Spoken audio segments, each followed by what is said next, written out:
Welcome to Beyond Education, the podcast where we rethink learning because knowing yourself is the foundation for learning effectively.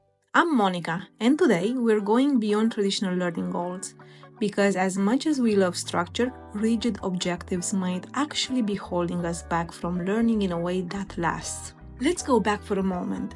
Think about school. You're sitting in a class, half paying attention when the teacher starts writing on the board. By the end of this lesson, you'll be able to... And what follows? A list of neatly structured objectives that tell you exactly what you're supposed to learn. Understand the economic impact of the Industrial Revolution. Identify key themes in the 19th century literature. Explain the mitochondria's function as the powerhouse of the cell. And maybe, if you are like most of us, you thought, okay, sure, but do I actually care about this?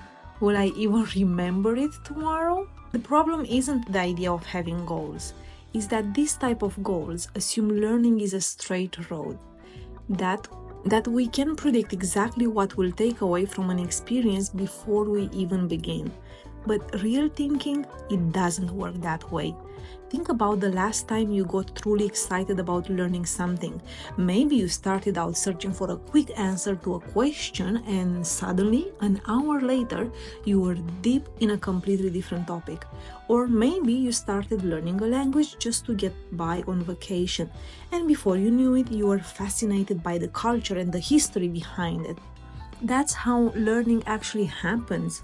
Through curiosity, through unexpected discoveries, through the little detours that make us think, wait, I want to know more about this. And yet, we've been trained to believe that if it is not part of the pre-planned objective, it doesn't count. So today, let's rethink learning goals, because if we want to create learning that actually sticks, we need to approach it differently. One of the biggest reasons people struggle with learning is that they set goals they're checking off a to-do list. Finish the course, pass the test, master the skills in 30 days. But what happens when you don't meet that goal in time? The motivation disappears, the sense of progress fades, and suddenly learning feels like a chore instead of an adventure. That's why the people who stay engaged with learning over the long term, the ones who keep growing, keep discovering, don't just focus on what they're going to learn. They focus on how they'll make learning part of their life. And that starts with a small but powerful shift, moving away from fixed achievement goals and toward learning as a process. Instead of saying, I need to master digital marketing in 3 months, they say, I'll spend 30 minutes every day exploring digital marketing and seeing where it takes me. Instead of saying, I have to memorize these 17 English phrases today, they say, I'm going to immerse myself in English and let curiosity guide me. That shift changes everything, because suddenly it's not about whether or not you completed something, it's about staying engaged, building momentum, and allowing learning to evolve naturally. And this works because it's how our brains are designed to learn. Neuroscience tells us that we don't learn best through memorization and rigid objectives. We learn through curiosity, surprise, and emotional connection. We learn when we give ourselves the freedom to explore. So if you've ever felt like you're failing at learning just because you didn't check off a box fast enough, know this. Learning isn't about reaching a fixed destination, it's about making the journey sustainable. Now, I know what you might be thinking. Does this mean I should just abandon structure and let learning be totally random?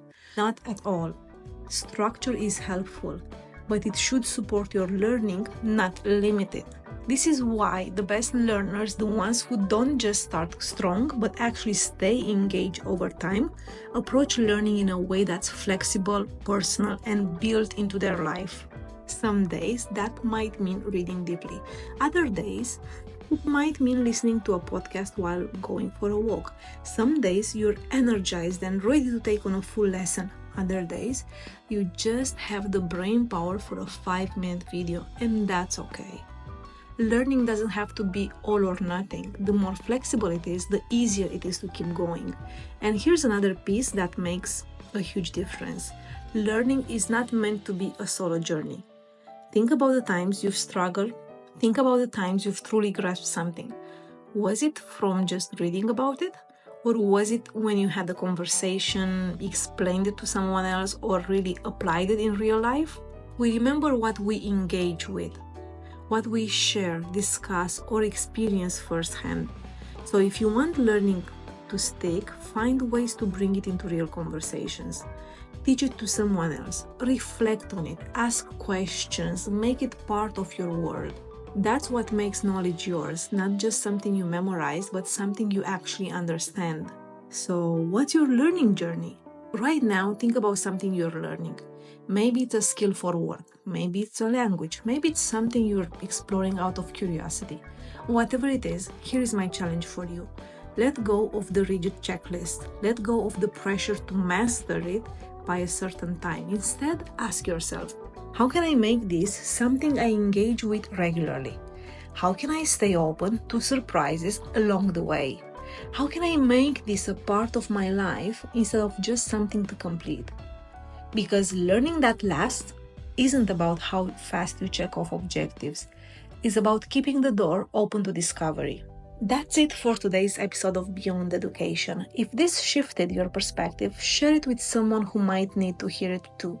And if you're enjoying these conversations, hit follow. I'll be here every week challenging how we think about learning, one bite-sized episode at a time. Until next time, keep learning, keep growing, and leave room for surprises.